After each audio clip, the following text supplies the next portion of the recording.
عليه وان انا ماليش قيمة.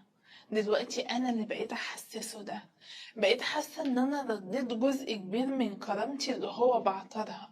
وساعتها بعديها بفترة قال لي انا مش عارف انتي من ساعة ما رجعتي انتي بقيتي عاملة كده ليه، بس انا حقيقي بحبك وعايز ان احنا نبقى احسن، وحاول اديني فرصة.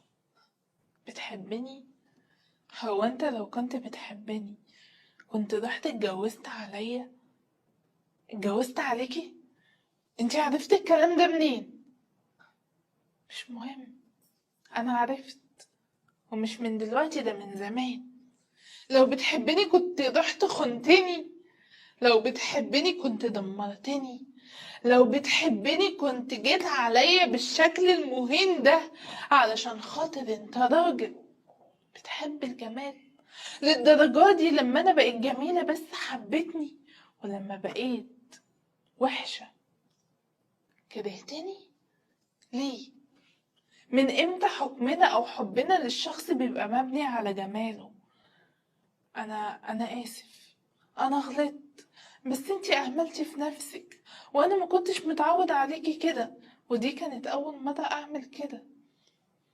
للاسف مفيش حاجة هتقدر تخليني انسى اللي عملته فيا. قالي انا هثبتلك ان انا بجد حبيتك، وان انا مش قادر ابعد عنك، وحسيت بقيمتك. طلقها. حسيت بانتصار. ايوه، انتصرت. انتصرت على كل حاجة. انتصرت ان من جوايا اني انا جوزي رجعلي وقد ايه فرحت. بس في نفس الوقت مش قادرة ارجع، مش قادرة اعمل اي حاجة. المهم بقيت مش عارفة اعمل ايه. بقى كل يوم يحاول يخليني ارد عنه، لكني مش قادرة انسى اللي هو عمله فيا. انا مش عارفة اعمل ايه. ارجوكم قولولي اعمل ايه. تعبانة، متدمرة قوي من جوايا.